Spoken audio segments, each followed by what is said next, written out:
Because corruption is contagious. And it isn't the big public act. It isn't ousting a former Chief Justice. It isn't that one isolated act that is most corrosive to society. It is actually the hundreds, the thousands, the tens of thousands, the hundreds of thousands of small acts that we are all capable of doing that is far more corrosive to society. And let me spend the rest of my 20 minutes telling you about that, explain that. Sometimes doing the wrong thing seems to be the only way to get ahead in our country. I've heard so many Filipinos say that, particularly the guys, the street savvy operators who are trying to convince you to do the wrong thing. You have to find the courage to say no.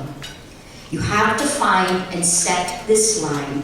You have to do what's right, and not just for your company, not just for your family, not just for your friends, but for yourself. You have to find and set this line. It's a line you promise yourself you will never cross. Because crossing the line that you set means you're turning from good to evil. It's that simple, and you need to make it that simple. I first thought about this a year ago, and I have said it many times. It starts with that simple thought. Why do you have to do that? Because corrupt people don't think they're corrupt. Just like evil people don't think they're evil.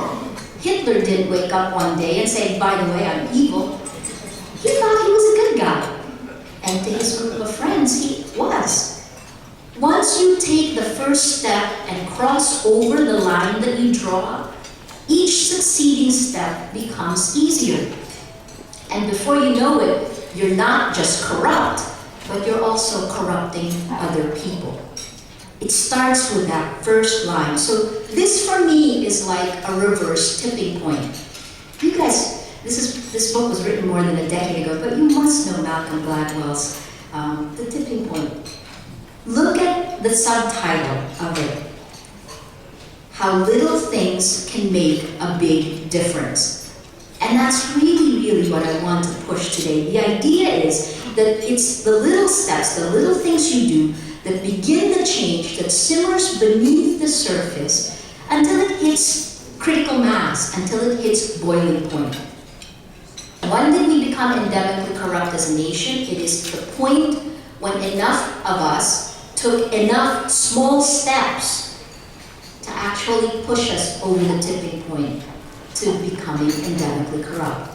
So if every single one of us in this room decided to carry out an act of corruption today, it spreads. And I hope that's what you'll take out of this, and I'll show you the reasons why.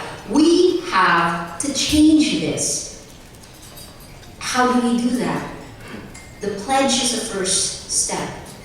But we do this, we change it by understanding how we became endemically corrupt.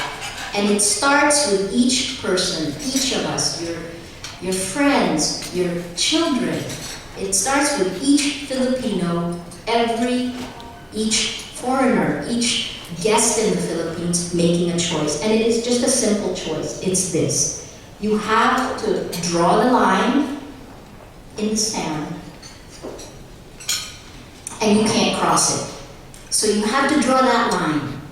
The most dangerous decision is the first one, when you move from being completely clean, perfectly clean and idealistic, to being slightly tempted, to wanting it, and then accepting it.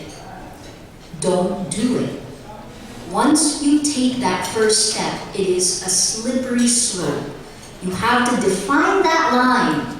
On this side I'm good, on this side I'm evil. You have to say that to yourself. Define the line and don't cross it. I'll talk from personal experience. As a journalist, media corruption is a fact of life.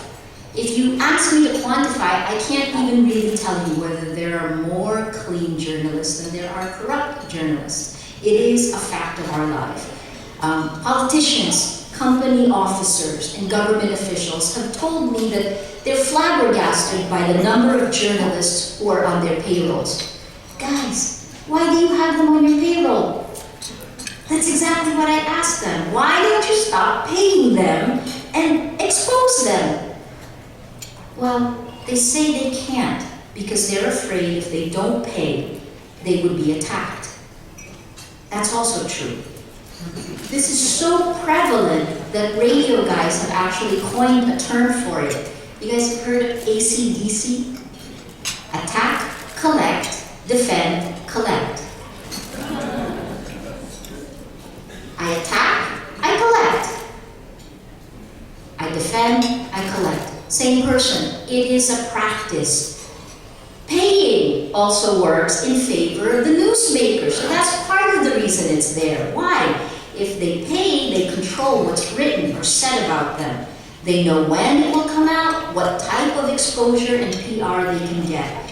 That certainty, for many of them, is worth paying journalists. So the cycle feeds itself. Young journalists say no because they're idealistic. This is why I love young journalists. I pretend to be young. But after a while, if they're not nurtured, they start to see the way things really work. And they begin to get disillusioned. The lines begin to blur together, particularly since they see so many of their elders doing it. Then the real test comes. That's the offer that is very hard to refuse. Everyone gets that. I'm sure if I asked everyone in this room one instance where they did it, or almost did it, we have that one instance. If you pass that test as a young journalist, chances are you'll stay clean your whole professional career. It's a tipping point in the positive way. You've already said no to the hardest thing, the hardest offer to decline because you want it, the one you wanted the most. So everything else becomes easy by comparison. But if you accept it, there's the slippery slope. The tipping point works the other way. Here's how it begins. Envelopes in press conferences full of money. Guys, please, if your companies are doing this, stop the cycle. When I was with Probe, I thought, let's make it easier for the newsmakers and publicly state our position against what we called envelopmental journalism. We did. At the end of every Probe program in 1987, there was a line. Probe supports the fight against envelopmental journalism. You would think people would like that and kind of help us. But strangely, what we found was that other journalists, our colleagues, and remember I was only 20 at that time, buti na na, Checha was there, diba? But our colleagues were the ones who were most critical of us for raining on their parade. During that time, it seemed to me that the clean journalists were the ones who were ostracized and cowed into silence. We didn't trumpet our beliefs, they didn't. We didn't trumpet our beliefs because we were afraid that people would call us, nagmamalinis lang naman kayo eh. For the guys who don't know Tagalog, you're just, paano ba yung nagmamalinis? Mahirap yung translate yata yung nagmamalinis. You're pretending to clean up. Well, our cultural values, and I go back to our values, somehow doesn't extend to making other people ashamed to be corrupt. Just a few years ago, again, I love working with these young journalists. This one young reporter, gung-ho, so idealistic, goes out on coverage, returns the envelope, and the crew members who were with him start to attack him. They ostracize him, make his life difficult. I had to comfort him. How do you comfort somebody who gets attacked for doing the wrong thing? Anyway, there are some simple truths, and it's this. The more you say no, the easier it becomes. The more you do the right thing, the harder it is to do the wrong thing. It's a tipping point approach to building your identity. My line in the sand was defined a long time ago. The tipping point happened in the mid-90s, and it was shocking to me because it was the fiancé of one of my closest friends who came up to me and offered me $150,000. Malaki yun na in the mid-90s, $150,000 to do a story for CNN that I would have done anyway. And he said, you know, no one will know about it. I'll just give it directly to you. You can trust me.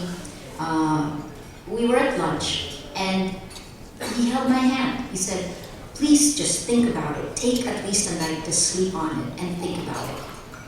I did. When I did stop to think about it, I was shocked. I didn't even tell my friend. I thought about it that night. I looked in the mirror and I realized that when reality steps in, how do I tell you about it? I guess I looked at myself and I realized that if I took it, that my entire sense of self was built around this idea of being professional, of not being corrupt. And that if I took it, mind you, I had student loans to pay. Princeton is very expensive. I had 3 jobs to get through it.